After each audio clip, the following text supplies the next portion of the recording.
All right, so we're going to do a little bit of review for our 11.1 through 11.3 quiz. Remember that our whole kind of section this week has been about lateral area and surface area of prisms, cylinders, pyramids, and cones. So we've got those four different types of figures that we've been focusing on this week.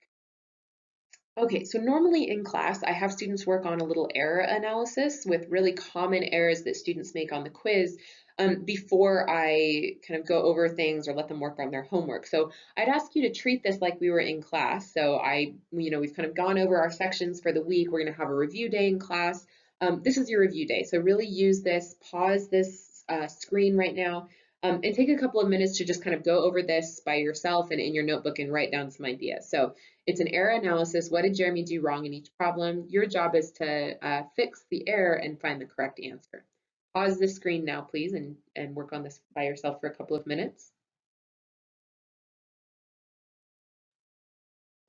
Okay, so if you haven't paused already, I'm going to go over the answers now, but please do take a few minutes to think about it yourself and get the learning for your own brain here.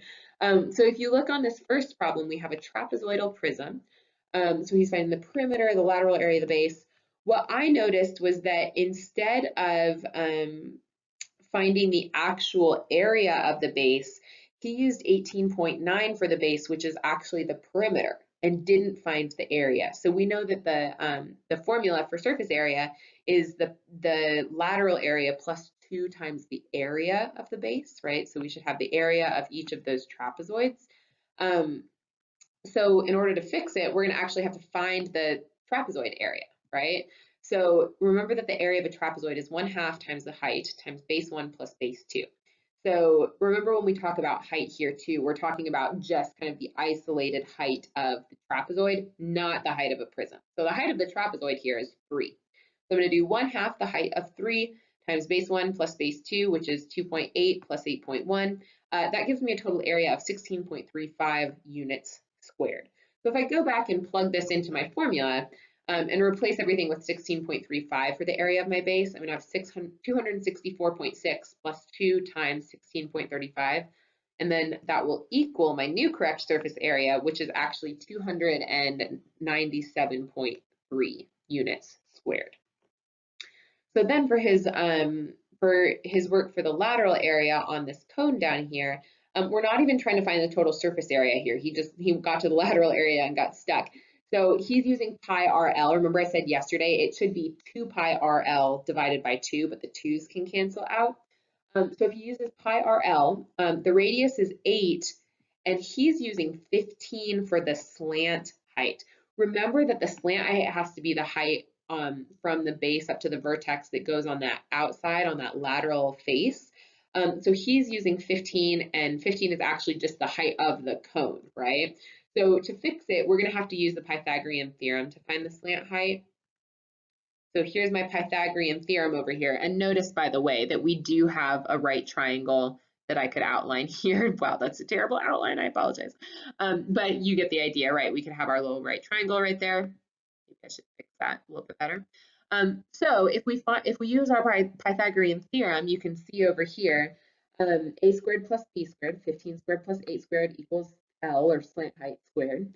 I get it down to 289 equals L squared, and then if I take the square root on both sides, I get that L is equal to 17 units, since we don't have any units on there. This is actually a Pythagorean triple because they're all integers, right? 8, 15, and 17. It's just not a very common one, so we don't see it very often. So I'm going to replace 15 with 17 in the work that he's done up here, and my new correct lateral area, instead of being 120 pi units squared, will be 136 pi units squared.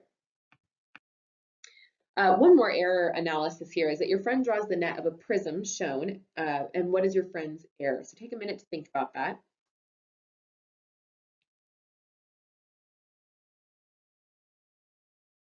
So pause again if you need to. I would encourage you to kind of think of, like, if you folded this up, what's the problem with your prism?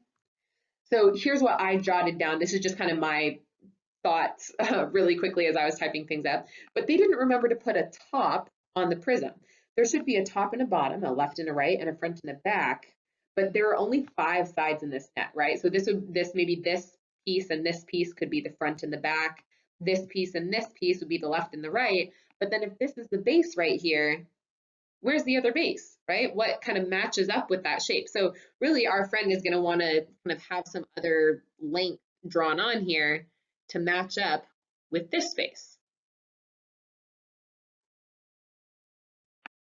So that's all for today. Just a quick little bit of review to cover some commonly made errors in these sections. So your review worksheet is attached on Teams. Please make sure to take your quiz by Friday.